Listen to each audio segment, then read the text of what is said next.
Stay on.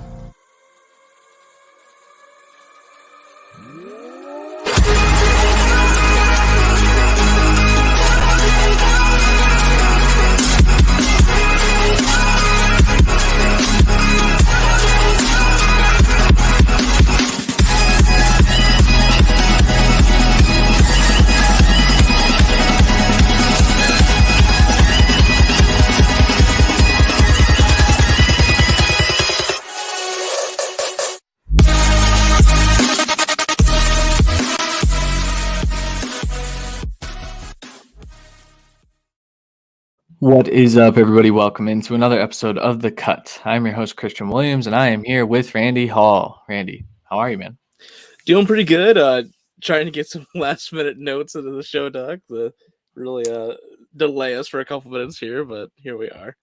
Yeah, I mean, it's just like college. We're just procrastinating until the very last second. But guys, we're obviously, if you're watching, you can see we are here to talk about quarterbacks. We're also going to talk through a little bit of NFL news first. So we're just going to jump right into it. Mirror, dude. I know. You're so bad at it. Every time I go like those quarterbacks over there. You see it? It's crazy. I don't get it. I don't understand mirroring, but I do understand mirroring. I'm not that dumb, but I'm just bad at it, like you said. First thing is first. We have to talk about how the NFL Combine is now on strike, but off strike because they tried to put a bubble on the players and say they could only bring one member of their team, and so the agents revolted. Randy, what was your perception of all of that? Do you think they came to the right conclusion? Yeah, so when they announced like the bubble thing, I didn't think anything of it because we went over the schedule like the same day, like of the combine, just to look through it, and it was like quarterbacks and wide receivers and tight ends go, and then they get the hell out. And I was like, okay, that makes sense. So they're all just in their hotels when they get there. They go to the meeting rooms and they get there and leave right away. They don't get to go out in town. All that makes sense to me. Just to, first combine really back, just making sure everything goes fine. I get it. Because you don't want all these players to come here to have a massive somehow outbreak. Right. So it all made sense. And then I didn't read the fine print of like the only bring in maybe your agent and that's it. And well, these guys bring their like family and friends. It all makes sense to me. So I get why they were a little upset. Yeah. And it does shrink like the ability to prepare for each guy, like having a full team. You're going to have to do some Zoom and phone call stuff where you don't have the best representation then there. So it makes sense. Yeah. I'm glad they came to the conclusion that is not what they are going to do, and they are going to allow more people from. And the main point that I was sticking on is the pieces of their team need to be there. Like they have trainers, they have, some of them may have nutritionists. Like there are pieces of the team that are vital to putting them in the best position to improve their draft stock, which is the entire point of the combine, even though it only hurts most people, Yeah, and there, there's non-NFL personnel that are attending. I know, like we know multiple of our followers and friends on Twitter are attending or trying to attend, and or they're attending as fans, and so there's other people there, so they should have their whole team there. Yeah. Maybe you can limit it to like 5 or like so it doesn't get outrageous, but yeah, you got to be accommodating to these players because a lot of the time over the last years, we've seen really top ones say, well, fuck the combine. I'm not going. So right, you can't have that. Exactly. Yeah. And when it was 150 players that were saying, yeah, I'm out on this, it was a very quick decision that the NFL made, which was good. So the other piece of news, Brian Flores accepted a job as a linebackers coach with the Steelers. Super overqualified. Not a fan of it as a Browns fan because he's going to do wonders for that linebacker room. And I'll say they kind of need it. Devin Bush has been kind of underwhelming. I would say that's the weakest part of their defense. Now it's not going to be. They're going to be very good. So. Yeah, it sucks, especially like you said, for Browns, possibly like Raiders for myself. I think Flores would have been an incredible defensive coordinator to bring on board, but yeah, I mean, he's going to do this for a year, and this lawsuit is going to be over, and then I think he's going to be, at worst, a coordinator next year. I mean, he should be a head coach still, so. Yeah, for sure. All right, let's get into the meat and potatoes of this episode, and that is the quarterbacks of the 2022 NFL Draft. Now, we haven't sat down and figured out our actual consensus, but I kind of eyeballed it, and we're going to talk about these players in an order that kind of represents what our consensus will be. And so we're going to go through kind of the background of each prospect, what they do well, their weaknesses, and then maybe some team fits that we really like. If you've joined us in the past, we kind of, this is going to be a long episode. Hopefully we make it in under an hour.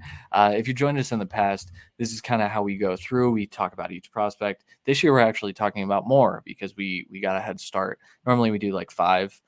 We're hoping to hit 10 before the end of this episode. So enough bullshit. Let's get into it. The first quarterback that we are going to talk about is Mr. Sam Howell from the University of North Carolina.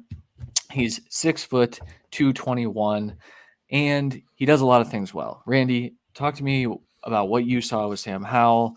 Mostly his strengths, things like that. Oh yeah, so arm strength is near the top of the list for Sam Howell's strengths. He has accuracy streak problems, but he's very accurate when he's in his whole movement. His ball placement and touch is what really accentuates that point, especially on the deep ball. That touch is ridiculous. It's up there with like Russell Wilson, where you can just drop it into the barrel kind of situation. And we've seen it with great recruits on his side, great running backs, decent offensive line, and then this year, no one. So I think we've seen some adaptability and fight from him, so I really like that as well. We know he can make any throw on the field, and I know hitch and out route and crossing routes are the highest thrown balls in the NFL, and he can absolutely dominate all 3 of those, especially the out route, in my opinion. Maybe the best of the class at that. If not, I mean, he's easily top 3 at that for this class, but I think he might be the best at that. And we saw a lot more athleticism from this year, so he's a little bit more of a dual threat. Now, I don't think he's going to be a Konami code quarterback this year where he runs for as many yards as he did this year in college, but it's there in the back of your head. So any scheme where he goes, he can do RPO stuff because of that. He can do, rollouts, he can do all of it.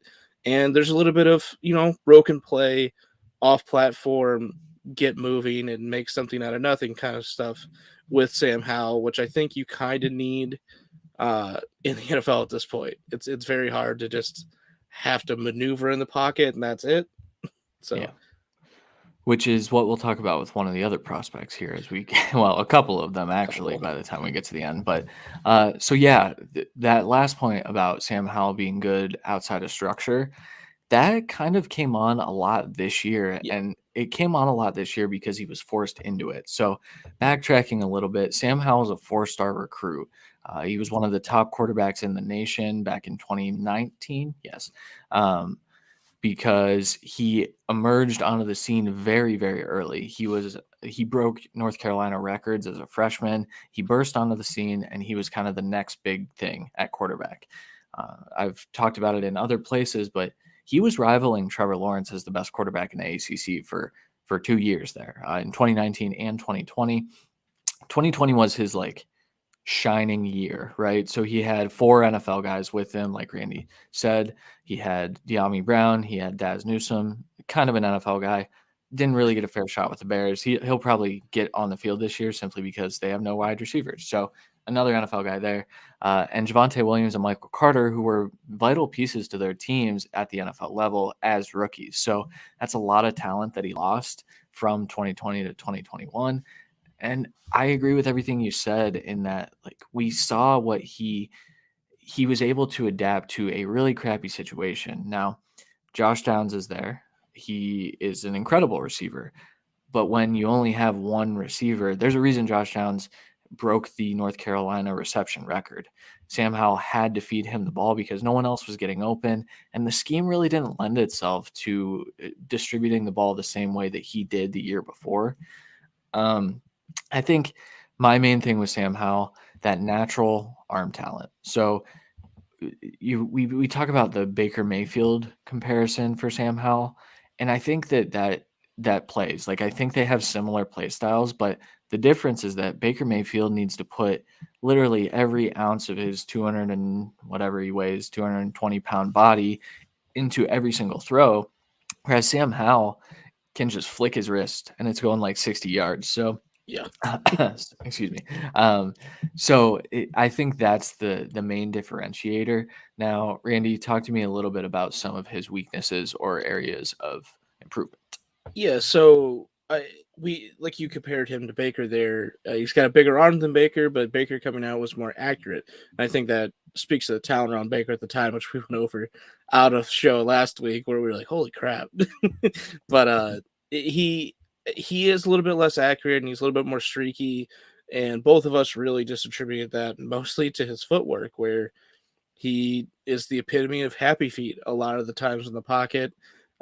He pretty much just jumps up and down like an impatient kid at times. It's really almost annoying to look at. But in a sense, I will say, while sometimes with that he does struggle to fully set himself and release the ball, it does keep him in the form to do that. He just needs to remember to actually set himself. And then we saw it even at the Senior Bowl here with the internal clock, where I think it's this year more than any year, again, with the lack of weapons around him and him being a little bit more of a hero ball. I think he threw for about 500 less yards, but ran for like 700 more yards this last year. So you could tell he went full hero ball this last year. And I think his internal clock suffered that, where he's trying to make a play at all costs, especially in the Senior Bowl with the 2 fumbles, or at least 1 fumble, I believe, where he just held it too long, just got hit for the backside. He just needs to keep working on that. And I think trusting the weapons around him in the line will do wonders for that, and probably the footwork, because I think that's very teachable, but he needs to get through it, and it's just not ideal right now. And then, yeah, I mean, this is going to be a knock for a lot of the guys here. It's the offenses are very simple-ish in the throws. So, a lot of RPO, a lot of just quick throws where you're making this one read and that's it. And I saw that a lot with this scouting for these quarterbacks, obviously. So I don't want to harp on it too much, but it is a weakness, and it's why we both weren't absolutely in love with like Jalen Hurts or Justin Herbert, where it was so much RPO and quick game that did you really control the offense, or the offense just hands you it? It's also where our biggest knock last year with Trevor Lawrence. Not that we, obviously we still thought Trevor Lawrence was a great quarterback, but the offense was simple around him. It's a lot of moving parts and everything, so it doesn't look simple. But for him, it's okay. That one or that one, great. That's it. Yeah. I don't have to worry about the field. Yeah, I don't have to worry about the pocket. I don't have to worry about anything. The ball's out of my hand after I see where that corner goes. So it sucks, but it's going to be a knock for pretty much everyone here. Yeah. Yeah, I'll say I think, Carson Strong, when we get to him, I think he ran more of a pro style-ish offense, but even that was air raid. And so those concepts are a lot I mean, the NFL has concepts of air raid in there, but it's not as, I guess, bad as an RPO offense. Now, I do want to mention for Sam Howell, I think the RPO offense, now I know they've run it in the past, but I think it's Phil Longo, that's their offensive coordinator. They've run it in the past, but this year it was so heavily used, and I don't think it's a Sam Howell thing. I think it's hey, let's get Josh Downs open, because he's the only one that can get open for us. So let's kind of let him run some slants or some quick outs and things like that. So I think it heavily attributed to the extra running from Howell this year, where the first and second read weren't there, so he just took off. Or he tried to make something happen and nothing was open, so he took off. So, but it gave us more strengths to look at as well. So it's a little bit of a plus minus with Howell, but I think fit's going to be really big for him. I know we both have him as our quarterback 1. He's tied for quarterback 1 for me, but all these guys are going to be based on fit for the most part. And if we want to get, I know you put that up. I think pretty much anyone that lands, if they land in Pittsburgh, is going to be the best case scenario, just simply because you can do the quick game, you can do the long game with Claypool, Deontay for quick game. You have a good tight end, good running back, a shot at improving the offensive line. You have a good defense. So, Yeah. there's not really much to hate there. Yeah. I will say I think the offensive line could be problematic, especially for a quarterback like Howell, where he Yeah, wants but to look down the field and he wants to make, those hero throws. In that offense, though, I don't think they want to run the Big Ben quick game offense, so they're gonna actively look to improve the offensive line. I mean, every team is, but yeah, well, they and need to. because we haven't gone over the Steelers yet, they have more cap room than I think I've ever seen the Steelers have. At least it Yeah, feels like. So they have shots to improve the offensive line here and there wherever they want to. I think they have some good pieces, at least along the interior. I don't know if they're the future of the team necessarily, but they could be. The tackles are really where they need a lot of improvement, but I think they could take one of these quarterbacks early and get a quarterback a tackle the next round. Quarterback, tight end, shit. What the hell? all the positions. They get all of them in the same round. No, just they can get an offensive piece on the line the next round, as well as attack that in free agency, which they really. I mean, like we talked about linebacker, but besides like linebacker and corner, like of the future, what do they Yeah, need to attack on the defensive side necessarily? Maybe safety of the future besides yeah, Minka. yeah, Uh, eh. yeah, So they can really full fledged this offensive line in one off season and get a quarterback in the future. I think it's a lot of upside there, and I think Hal and a couple of these guys, like I said, everyone will be grateful to be there. I think, but Hal's one of the people I think could really thrive there. yeah. Yeah, and I personally would like to see him in Detroit because I think he gets to sit a year behind Jared Goff. That offensive line, I talked about it last offseason, and it was true. They just didn't win games because of it, but they have a really talented offensive line across the Yeah. board. I mean, they've got a lot of pieces. So I think putting him behind something like that is how you set Howell up for success. Now, I do want to ask you, Randy, are you going to finish with a first round grade on any of these guys that we talk about today? No. Okay. So as of now, like I said, I am tied for first place with Sam Howell, and I believe the guy we're going to talk next with. And honestly, production's the only reason it's there. But they're both I believe it's like second. It's definitely a second round grade, but I'm trying to like see how Yeah. close it is off the top of my head. But yeah, so it's like 3.5 points graded points away from being a first round talent. So it's not like well off the realm of possibility or anything, but it's still enough away. But both of which are above where I think rightfully graded Mac Jones last year. So Yes, that's a really good point to bring up. So when we say that they're not first round talents, like we know quarterbacks are going in the first round. yeah, We absolutely know 100%. that. We've talked about how there's probably going to be 3 to 4 even potentially. I would say cautiously 3. There will be 3 that go in the first round at the very least. It's just supply and demand, right? There aren't that many good quarterbacks. Let's take a shot and get this guy for 5 years. I think Howell could be one of those guys. I really do. Now, this quarterback class is very muddy, and there's a reason that Randy has 2 prospects tied at the top, and it's because none of them really separated themselves. And the next guy that we're going to talk about as our consensus 2 is Matt Corral.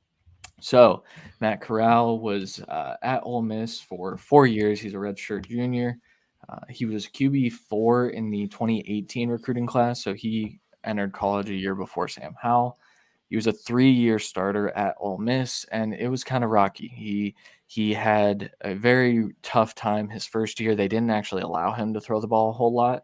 And then in 2020, uh, he was all over the place. He displayed a lot of really good things, and that's actually the 2020 film is where we can see a lot of the good in Matt Corral, despite being kind of careless with the football.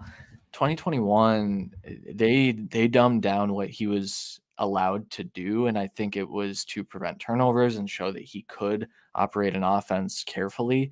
But it wasn't my favorite film because of that. I actually get I we got a new Corral tape last week. I started to watch it and I started to fall asleep. I was so tired at the time, but it doesn't matter. It was so boring watching Matt Corral try to. I think it was against Alabama too. It's just a boring offense that they confined him to. But what he does well, he's really, really good off platform. So if you get Matt Corral moving outside of the pocket, I think he's going to be able to make plays for you. Now, he's got plus athleticism, but he doesn't always need to use it. He can often, just be rolling out to his right and put a throw on the sideline pretty accurately with good arm strength, good velocity. I think that's his best attribute. I really, really struggle with Matt Corral and his evaluation because I see we talked about how the RPO kind of hampered what Sam Howell was able to do. It was even more so there for Matt Corral. So I do struggle. So Randy, why don't you talk about, some of the good that you saw on his film? Yeah. So obviously he's really got a good arm, and I think the biggest thing for him is he's uber athletic. I think he is the most Konami code of this quarterback class where I really could trust his legs to be in the system like Philadelphia or the Ravens, but that's not what he's going to do because he is still a good passer of the football. I think he's got good accuracy and placement. He's really good off platform along with those legs, and I think he really has some good pocket awareness, and it helps him get out of those tight situations. But where he struggles, obviously, would be the progressions, decision making, and I think this just a limitation of this offense. I mean, we've seen it with the receivers coming out of Ole Miss as well, where we're not sure of how good they're going to be, even if they are first round picks, because most of them only run 9 routes, or most of them only run drag routes or slants. So I think it's a very limited offense that probably hit his weaknesses, which is perfectly fine. That's what all offenses should do, especially for the quarterback. But like you said, it's a lot of the problematic eyes and just bad decisions at time that really shoot him down from being that back end first round guy that I think he probably will finish out being, like in like a retroactive grading sense, which we don't do obviously, but you know, and again, this is a guy I think could obviously kill it with the Steelers, but he's one of the ones I would be perfectly fine putting him on any of the teams with a need of quarterback. Obviously, Tampa is a different kind of concern, and but I think Washington would thrive under him, where the line's still kind of work in progress, but you have the good running back, you have the top end receiver, you have in theory a good tight end, and possibly a wide receiver too. We haven't really seen much from De'Ami Brown or Worker Samuel in that regard, so we could see a lot there. But I think that's an offense that could transform around Corral, where he could still be this, not needed to have great progressions or reading or decision making because it's quick reads all over the field, because that's kind of what they do. Yeah. So I think he could really fit in there. Obviously, I think he fits in with the Panthers because Matt Rule classically wants a quarterback that can throw it a lot and run it a lot, and Corral is the best one, at least at doing both in the class. So Yeah. I think he fits there, obviously. And then, you go through the list of all the teams that need a quarterback or could need a quarterback, or maybe they trade for this or that. I think he fits pretty much everywhere. Yeah. The reason I do struggle with him is that piece about his eyes. So Yeah. I think when watching his film, there were so many times that he was kind of looking at the right spot and he just was not pulling the trigger. And that's something we'll talk about with Malik Willis as well. But I think when you have that, what I wonder is he being coached not to throw that, or is he not confident in what he's seeing? Because I'll tell you, he had wide open touchdowns. Like, I mean, just guys streaking down the field by themselves, and he passed them up. And I think that it's a product of them reeling him in.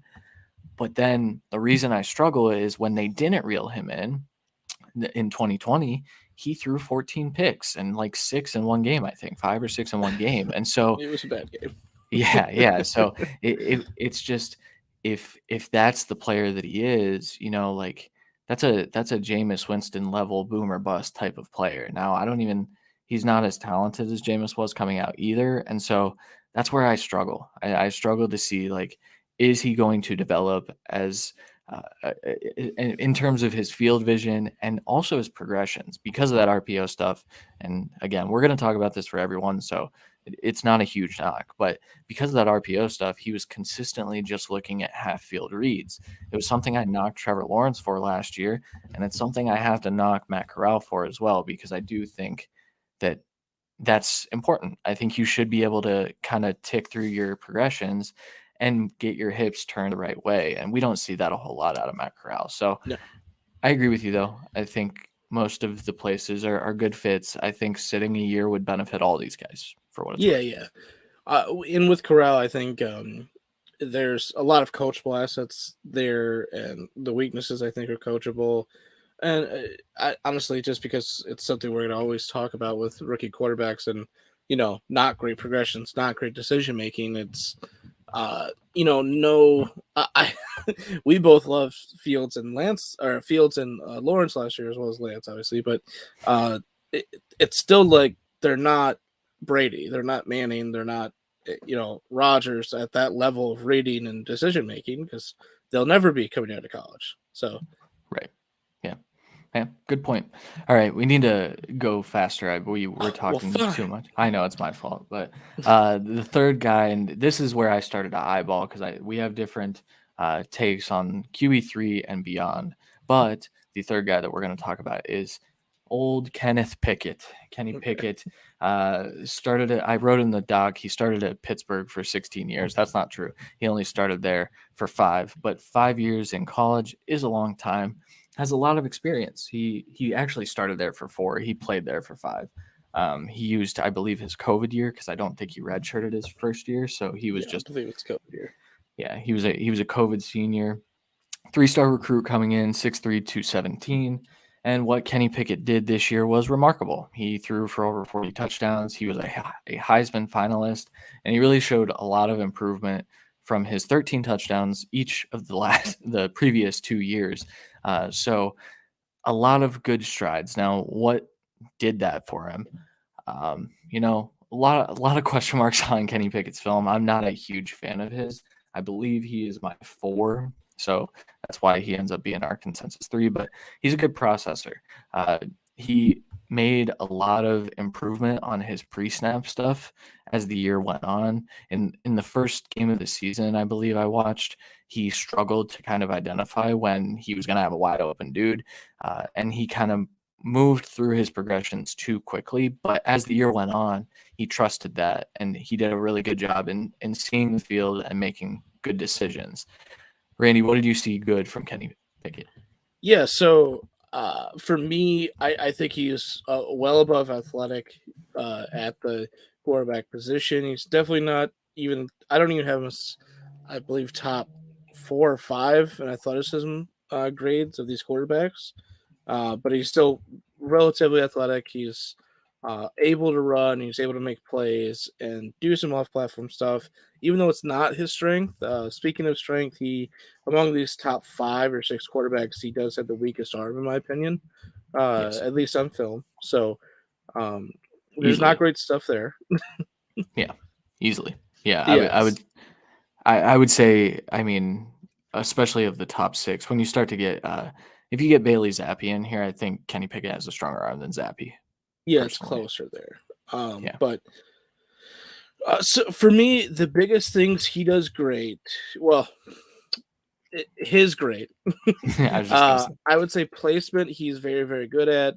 That's his best placement. Touch for accuracy and anticipation are all very good for him. But processing and decision making are amongst the best in the class.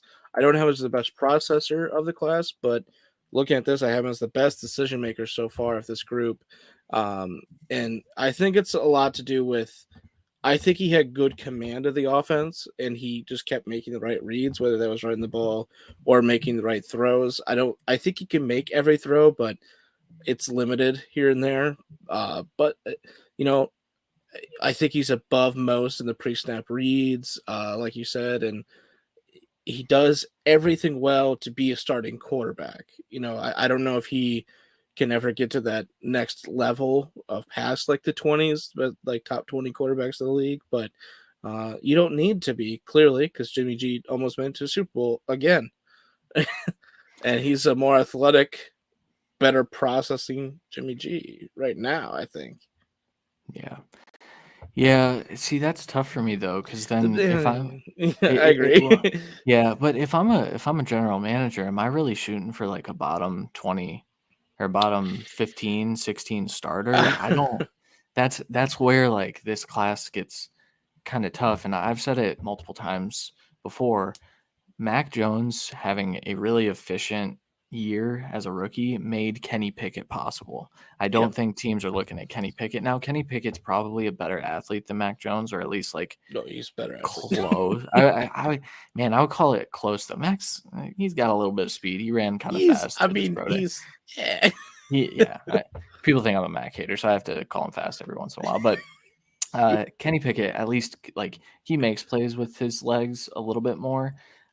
If we're calling him a tier of athlete, I would call him lesser Joe Burrow, and Joe Burrow maybe after the ACL injury. So like that's Damn. not really the athlete that you really want to be. But yeah, with Pickett, I think the arm strength concerns are there, especially the practice in the rain for the Senior Bowl really highlighted that he was leaving balls short. Now, like a weird, you don't want to take a whole lot from the Senior Bowl, but he didn't really get like tough weather games at Pittsburgh. They play football in the fall. Like they don't really get a whole lot of bad weather games. And we have to mention the baby hands. He's got little baby hands. And so I think that's going to play a part for some Oh, NFL God. teams.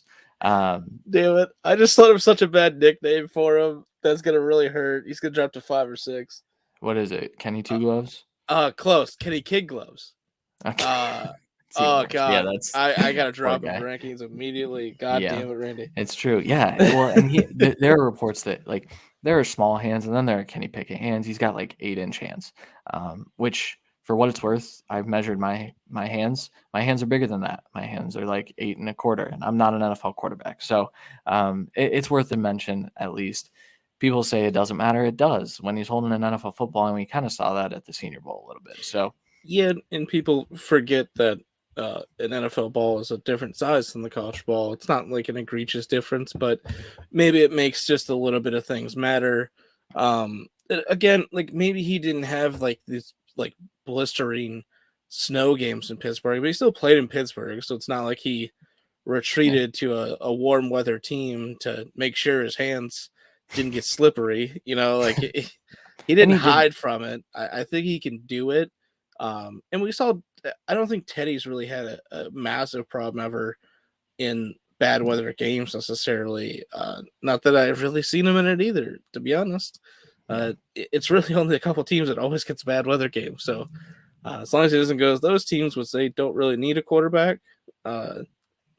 And even a lot of the bad weather cities have adapted into dome environments smartly because, yeah, it's a home field advantage to play in the snow, but you also are going to suck in the snow. So who gives a shit if you have the advantage, kind of, and that?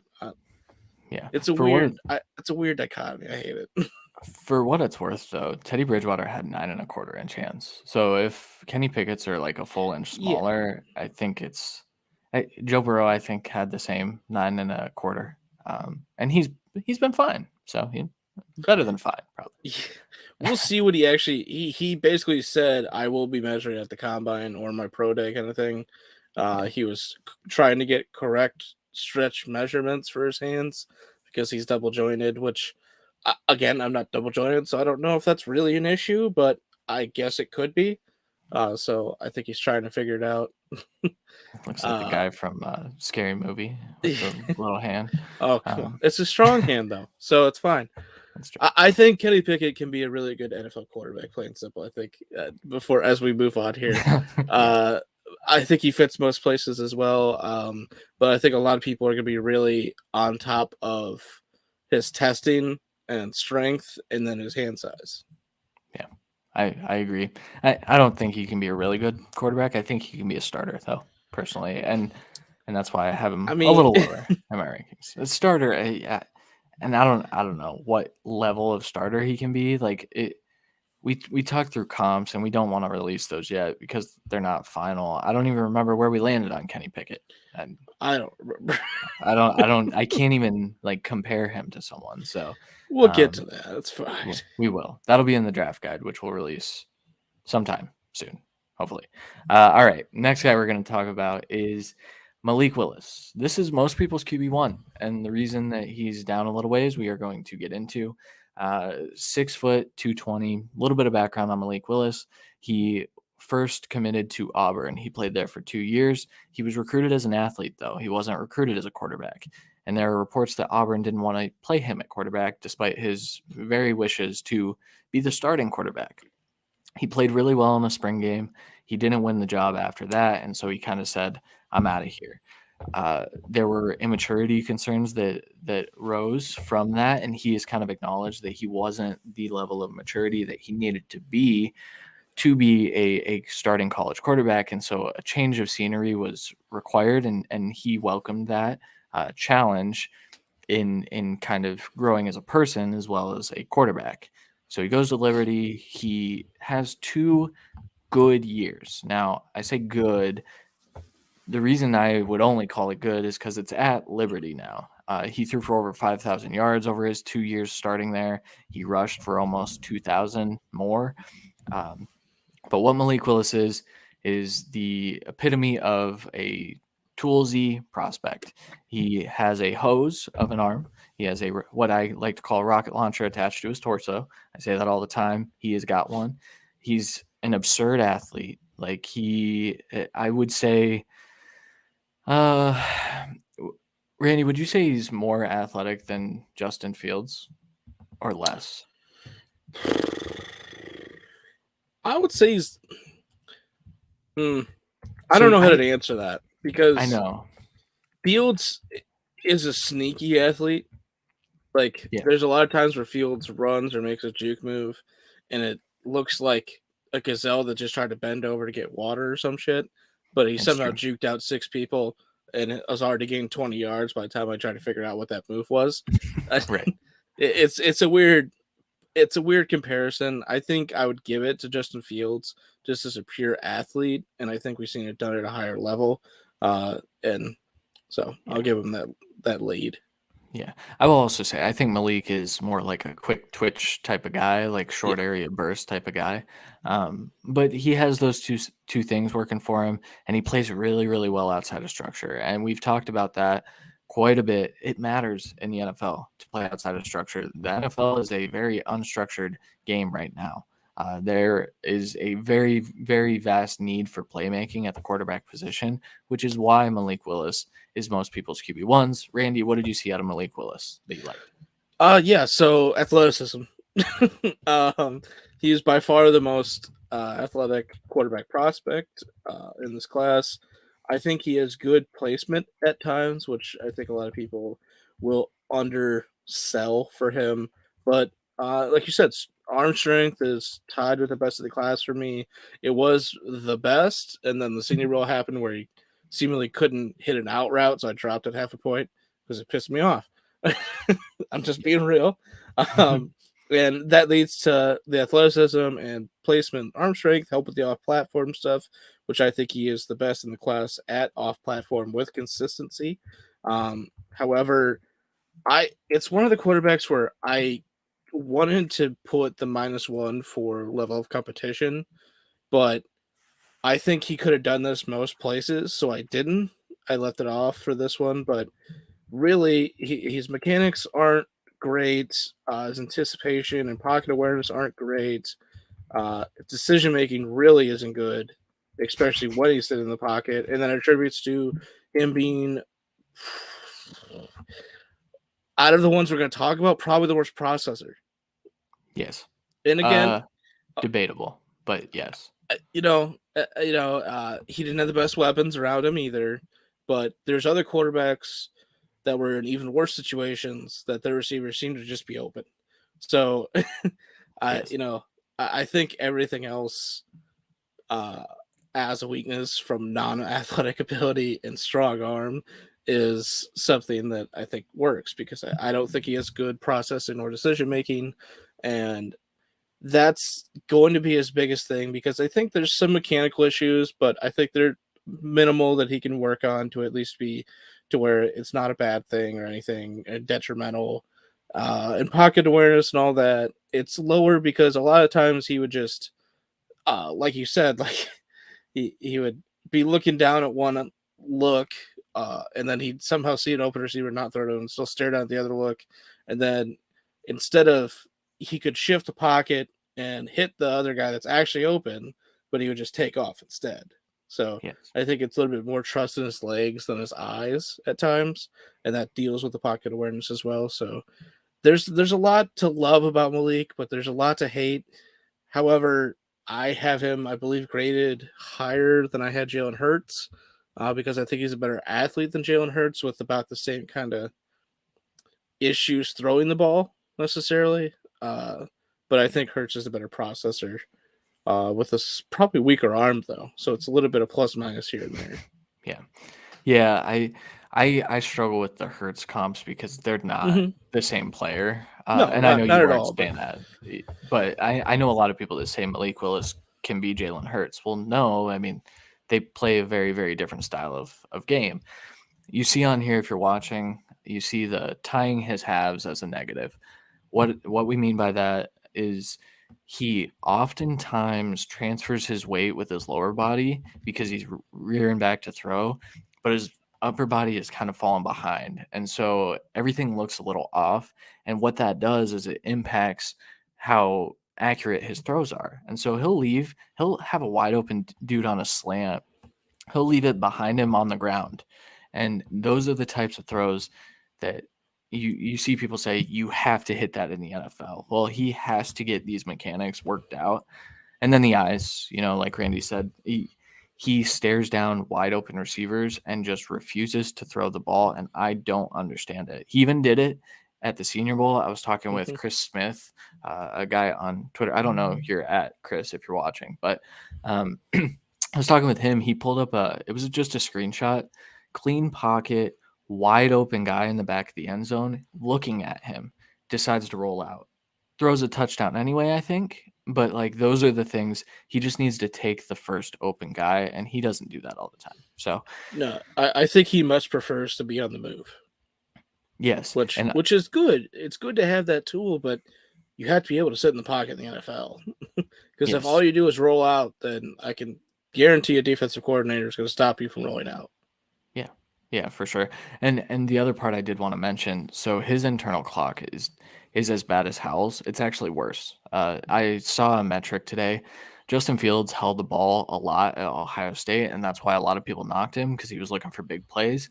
Sam Howell and Malik Willis do the same thing, except Malik Willis has the big plays, and he doesn't take them. Sam Howell didn't have the big plays. He was just trying to find one. So I get Where's nervous. Daz, damn it. Right? Bring Diami back. But yeah, so I think those knocks outweigh some of the tools for me. He's my QB5. I know I've been knocked for that. But I'm going to stick to it because I think that if he hits his ceiling, he's a top 12 to 15 starter in the NFL. If he doesn't improve on these things that are very vital, he might not get a second contract, or it might be a backup contract. And so there's a very, very wide range of outcomes. He's the most boom or bust prospect, I think, in this entire class, including all the other positions. So probably, yeah. And I have 4 through 6 are tied for me, and one of them has a minus, so he would be 3 otherwise. I think that's what we're probably talking about next. But so I think I'd have him at 5 as well. Okay, cool. All right, next guy we're going to talk about is oh, cool, yeah. You love to see some. You love to see transparency. Yes. All right. The next guy we're going to talk about is Carson Strong. Is that who you were alluding to, Randy? Yeah. I figured it was next. Okay, cool. Because I have Carson Strong as my 3. I don't love that, honestly. Like that's just kind of how the grades came out. I don't think I would value him this way if I'm an NFL GM, but I'll talk through that right now. So 6'3", 226, does a lot of really good things well, but 3-star recruit. Nevada was the only place that offered him. I don't know the whole background behind that, but he didn't have a single offer until attending Maurice Jones-Drew's camp. When he attended that camp, Maurice Jones-Drew noticed him and said, "This kid's going to be good. He's got NFL talent." And so Nevada knew that, and they offered him. He went to Nevada. He kind of has talked about how he wanted to go somewhere that wanted him. Well, Carson, that was your only option, buddy. So I don't know how you can say that because no one else wanted you. I guess he could have tried to walk on somewhere. But so from the start, no one really was on to him. And then he goes to Nevada, he didn't play his first year. He redshirted. I think he's a redshirt junior. Redshirted his first year. Didn't play a whole lot his second year, technically, his redshirt freshman year. Then came in as a sophomore and did a lot of good things. He completed over 70% of his passes in each of the last 2 seasons. He does a lot of good things well as a thrower. Randy, talk to me about what he does well as a thrower. All right, yeah. So he has great anticipation. He has a really, really big arm, among the best in the class. I think he struggles with athleticism, obviously, and I think some injuries is a lot to do with that. But for me, he usually shows the best anticipation and touches on throws, or at least among the top of the class. I think with the athleticism, he's not that great off platform as well. But pretty much everything that's not athletic, I like from Carson Strong. I don't think he's the best decision maker necessarily, but pocket awareness and shifting around in the pocket is very good. Mechanics throwing the ball are amongst the best in the class. And like I said, big arm. And biggest thing for him, I think, is he is the best processor of the class. I'll just say that. It's and I think a lot of it is pre-snap reads with him, and he is one of the only quarterbacks in this class allowed to make pre-snap adjustments, not just receivers and hot routes and audibles, but also the line. They trust him enough to command the entire offense, and I think that shows a big thing with him. It shows a willingness to be the leader and an efficiency as the leader, where obviously it worked with above 70% completion percentage of all his throws, and they were a really good team, and they made a lot of plays. It was actually really fun watching Nevada because of Carson Strong and some receivers here and there, but I thought he was very, very good. I think he make every throw on the field. He's one of the best on throwing to the outside, and like I said, maybe he's not the best athlete, but he's got that Peyton Manning, Brady. I'm just going to shift around. Big Ben too, to shift around, shrug off, and get the ball out and make a play. Yeah, I think he navigates pockets really well, despite being kind of what people would call a statue. I don't think he's a statue, guys. Like at the Senior Bowl, you saw him kind of doing some play action rollouts stuff, and he's able to do that. Now, we don't see him throwing on the run a whole lot on his film because he really doesn't get outside the pocket. I think he can do it, though. I think it's worth noting, like, one of the knocks is his knee injury because we don't have a lot of information on it, but he has said that there's nothing like long-term wrong with his knee. So what happened in 2021 is he came back before the knee was actually healthy enough to come back. And he played on a bad knee all year. And so he looked more like a statue than he actually is. But, the not very athletic thing is still going to be there. He's not going to be running for even 200 yards in a season. There's a reason he had negative rushing yards in college. And I make fun of analytics all the time. We use analytics, and I still make fun of it because it's what I do. But it does matter. And I think it matters to NFL teams now, as you see a lot of coaches shifting toward having athletes at quarterback. The other knock here, I said questionable decision making. I think that at times he trusts his arm a little too much, and he can make some insane tight window throws, but then some of those got him into trouble. And so when you try to consider the fact that it will now translate to NFL athletes, I think we're going to see a little bit of a struggle to start unless he becomes a little more conservative with that. I think he can do it, though.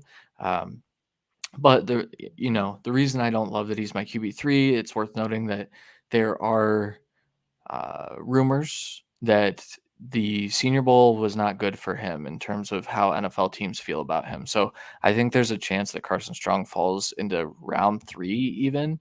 I think if I'm looking at him, he's a round 2 prospect, but with all these other guys having seemingly good Senior Bowls, including the interviews, and him not, I think that we could see a round 3 quarterback. And at that point, you're just kind of hoping he gets on the field at some point, and that's why I get a little nervous about Carson Strong. Yeah, I mean, there was like some maturity question marks necessarily, especially with all his recruiting process and all that, like going into this. But from people we really trust, we've seen a lot of, hey, this guy might be kind of a dick kind of thing. And people might not like him. I attributed he was on the Jets team and everything, and they're clearly not going to pick him. And I don't think that offense necessarily best suits him either. Like the dink and dunk gadget type, like that's not where he wants to command of the offense and to deal. And I don't think the Senior Bowl on that team is really the best fit for him necessarily. I thought the other side would have been a bit better, but there's a chance that he thought the exact same thing, and his agent thought the exact same thing. Told him to show your strengths, not show their playbook, kind of thing. But that's also not going to read well in a room. So there's a big concern there. Yeah, and I did knock him. I mean, as a pure throwing quarterback, I believe he's the best one right now. Like, I don't know that his upside is the best, but I think right now he's the best thrower. So we'll see where he lands in the draft. We need to get to the next guy, and that is Desmond Ritter. So this is kind of the top 6 for a lot of people. Desmond Ritter, 6'3", 207, had an interesting career at Cincinnati. So 3-star recruit, started there all 4 years and played in some massive, massive games. There aren't too many group of 5 prospects that come out that were able to play in multiple bowl games, with one of them being the college football playoff. They were one of the 4 best teams according to the college football playoff committee. And while he looked like crap against Alabama, he still got to play Alabama. So that's cool for him. And he got to play Georgia the year before. So Desmond Ritter, though, played a lot of good football, but what he's done over the last 2 years is really honed in on his mechanics. He's been working with Jordan Palmer now for 2 years, and he's still working with him in trying to fix a few things that were causing him inaccuracy on the field. He's still not an accurate thrower. And we'll get to that here in a second. But what he has done is he has improved those mechanics to kind of improve on that. I think he also has a live arm, and he's really athletic. Randy, what did you see from Ritter? Yeah, so I think he is a really good quarterback at everything, in my opinion. I think he's an above-average athlete for sure. I think he's got a good arm. I think he's got great awareness, good mechanics. Like, there's not much to knock him on. I think he's good off platform, good anticipation, above average arm for sure. But where Ritter really struggles, and it's not level competition or anything, so he faced some good competition, but I don't think he's that accurate, like you said. And his eyes, processing and decision making is where he really struggles. And, I think we saw that against a much better competition in the college football playoff, obviously. But we texted this back and forth where I was really concerned about it for two games I watched. And then I watched the Notre Dame game, and I just started to get the picture in my head that this offense was just one read go. You're throwing an out route. You're throwing a fade. You're throwing a slant. This is it. Throw it. Run. Throw. There's a lot of quick. Hey, tight end's going deep. He's a wide receiver now. Go deep. I don't understand it, and I think it worked obviously perfect for this team. They're a college football playoff team from a group of 5 schools, so all props to them. And honestly, a majority of that was from Ritter and some good secondary play. But it's just you don't see it. Any maturity and growth in the processing and decision-making department through the years for Ritter, and especially this year. I think the offense is a bit dumbed down to make it so if they don't have Ritter, which they won't next year, they could still win games and win their conference every year. I think that's what Clemson was for the longest time. They were a competitive team and everything, and then they got the top-tier quarterback, and they become a dynasty team. one of the big three in college football. And now they're back down the ladder a bit with some subpar quarterback play. And I think we're going to see maybe kind of the same thing with Cincinnati going forward, because I think quarterbacks can like lift that scheme and that organization and that team, but it'll forever really hide mistakes and really limit your potential to grow as an overall quarterback. Yeah. And I'm glad you brought up his eyes. I think the main thing that he does that I get really concerned about is he just stares down his first read. Like, he doesn't even try to move safeties off. Yeah. Now, like you said, to the point where I was like, is he just supposed to do this? Like, I'm just confused. I know. That's where I like that's where it's tough. I mean, there are things that we don't know. And especially with quarterbacks, there are a lot of things that we don't know.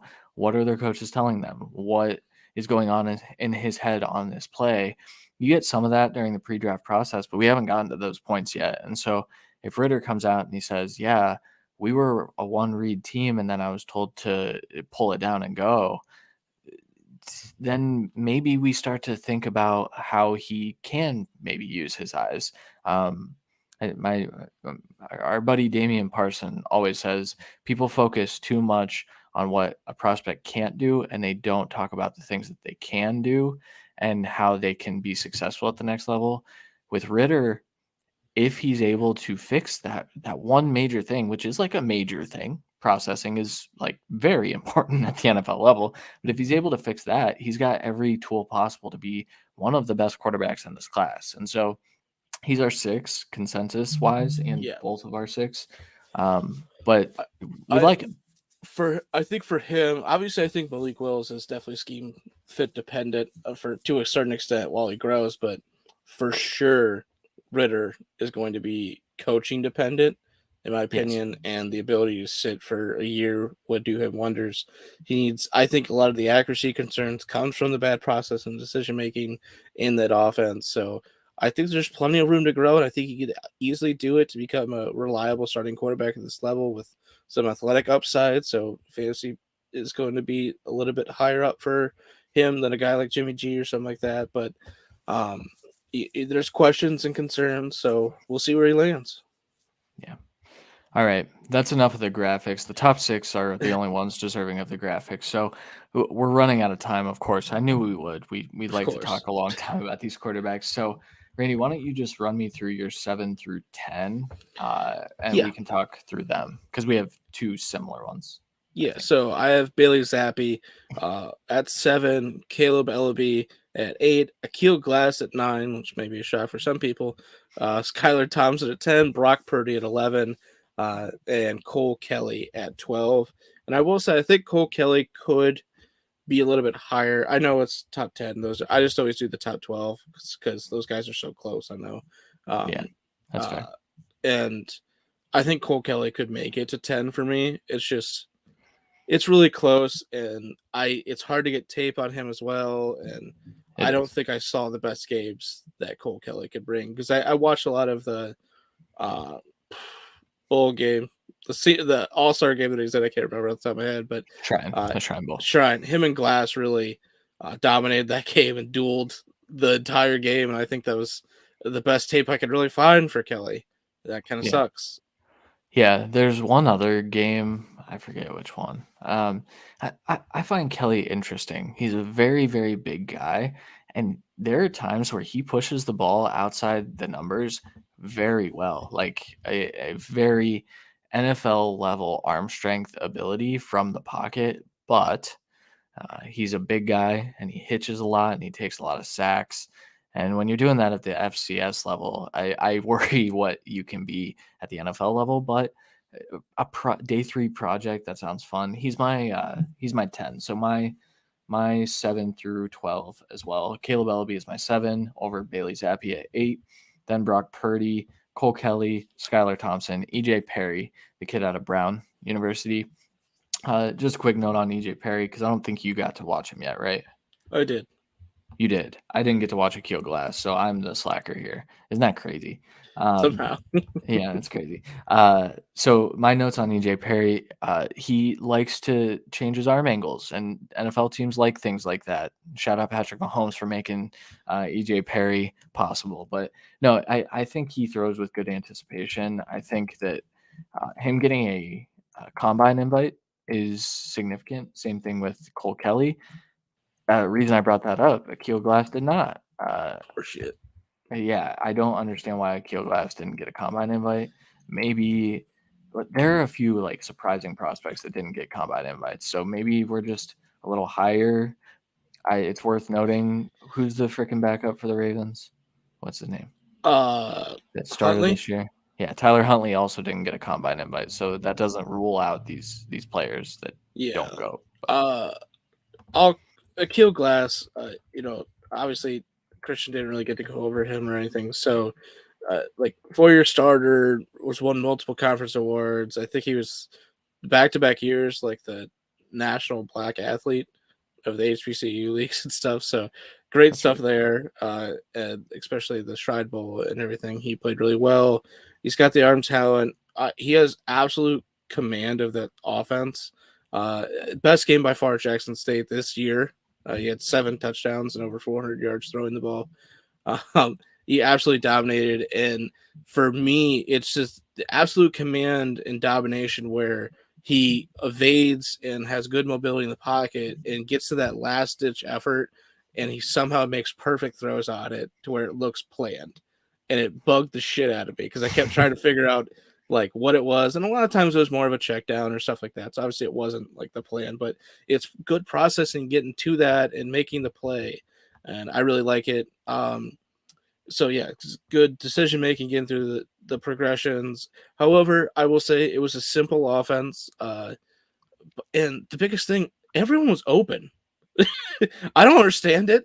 I don't know how to explain it past then. A couple of times he threw them open, definitely, but most of his throws, the receivers and tight ends and running backs are just wide open. I don't know what to say to that. It makes the film look a lot better, I'll tell you that. But yeah, there's good mobility and everything there.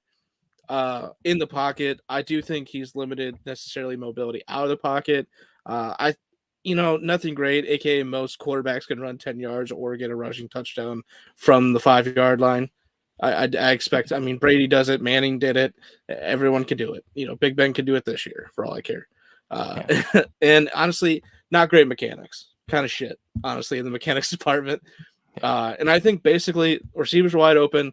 His arm's good enough to make all the throws, so he just trusts his arm. Yeah. I some of the same notes for Kelly. The hitching stuff. He bugged was the shit out of me with Kelly, man. I know. Yeah. It was but and I will say Mac Jones had a lot of the hitch issues the last 2 years of college as well, and it bugged the shit out of me too. So I know. It's crazy. I do want to know. So Caleb Ellaby is probably my favorite of the not top 6 quarterbacks. Obviously, he's ranked the highest for me. Zappy, historic year, very good year.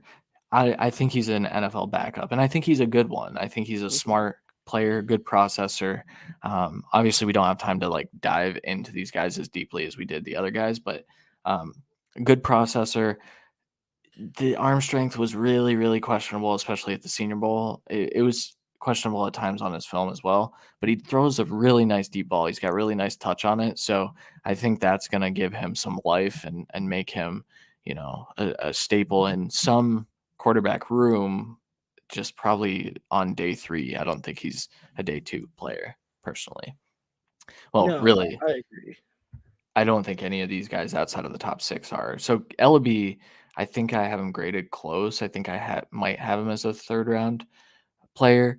I think he has a strong enough arm to make things happen. I think his mechanics are overall pretty good, but he also is one of those guys that relied heavily on RPOs. He had Sky Moore to throw to, which always helps because Sky Moore is a fantastic receiver. And a lot of Caleb Ellaby's production came off of Yak. So I think those are the concerns I have. Do you have anything else on Ellaby or Zappy? I have them both just pure film graded the same. Zappy just obviously has way better production in college, so he's 3 points graded higher because of that. Honestly, Yeah. Yeah. I think they're very close with different strengths and weaknesses, just like you said. And yeah, I think Zappy, I believe I have a 4th-round grade. Same with Ellaby, and the rest are 5th, 6th. Like nothing great. And that's backup quarterbacks. That's how that goes. Yeah. I do. Yeah. So I have Ellaby sneaking in to the back of the 3rd. Yeah, I do not. Yeah. I'm actually pretty high on Ellaby. No, and I get it. I like what I saw in the film. That's the thing. Like, I think their film was relatively good, both of them. It's just they're just not physically gifted or far enough in different mental or like strategic parts of the game that it's gonna matter. Yeah, for sure. Last note, because do you want to talk about Purdy or Thompson really? Um, Because I don't. we'll You just can though. I'll quickly talk about Purdy. Had a pretty good start to his career. Played really early. Had talent around him. I think he had great running back on his team. Yeah, And 2 of then them. 2 of them, really, yeah. Yeah, David And Montgomery then as well. he just never really progressed. I think it's a lower end Jake Fromm for me. Yeah. He can throw the ball. He looks like a quarterback. He's relatively average accurate, average arm strength, average all of it. It's just he never improved, and it's not like he didn't have talent around him. I mean, maybe it's not the best talent, but not everyone has that. I mean, Right. it's just how it Yeah. works. Yeah, Purdy's definitely a day 3 guy. Easy. He honestly got worse as college progressed. Like, he was better as a freshman, and I think Yeah. we saw a little bit of that too with a guy we'll talk about next year in Keaton Slovis, where he was really good as a freshman, and then people kind of figured him out once they had some film on him. I think that happened with Purdy, except Purdy's decision making just went out the door. So I don't know if teams did different things. I didn't get to dive too much into his freshman film while we were studying. Quick note on Thompson. Good NFL backup is what I think he is. I think he's another guy that'll make a roster. Showed out pretty well during Shrine Bowl week. I don't recall how he played in the game. I just don't know. But he had a really good year. He was improved in decision making, especially, but also ball placement. It's just that these are guys It's that good because holy shit, it's still bad. I know, but when I studied him over the summer, I was like, oh yeah, this guy's not draftable. Now he's draftable, so good on him. He did good things. So, I think that'll do it. Do you have any other notes on any of these other guys you want to mention? No, I think the top 12 that we kind of covered all should be drafted and are going to make a roster. But besides that, the top 6 are the only ones that have starter potential in my eyes. And the rest, I think up to 10, I think you could have good backup potential. And can really show your stuff. Maybe you come in and play well. Like I think Glass could come in and easily do like what Geno Smith did in the game that he came in and stuff like that. Like come in, step in, lead the team, get down the field, make plays. But he's just never gonna get that contract. Yeah, makes sense. All right, guys, that'll do it for our quarterbacks episode of the 2022 version of the cut. We are going to be going through every position, not kind of. So we're kind of merging. We're still going to hit every position, but we're kind of merging some of the position groups because individual episodes on each position group wouldn't make a whole lot of sense. So we'll just get to talk about some of the top talent at each position. I think this will continue next week, correct? Yeah. I believe it's running backs next week. And then, so Combine is the first week of March. So we'll get to talk about that as well. Remember, subscribe, like the podcast, do all the things. We appreciate all the support. We'll have news on the draft guide very soon. We have a plan for it now, so kind of. We haven't talked through all the plans, but the draft guide will be out. If you guys didn't see last year's draft guide, it's still actually up. So you guys can go look at that, and it's free right now. So go check that out. And then Friday fix as always. And this one is the Giants, I believe. So it's the last one in order. I think we are going to skip around a bit past then, so it won't be the Panthers that very next week. But the Giants, a fun team with some movable pieces, changing of the guard. So multiple first-round picks is always fun to go over, as we saw last week. Yeah, that's very true. All right, that'll do it for this episode. For Randy Hall, I'm Christian Williams. We'll talk to you guys on Friday. Later.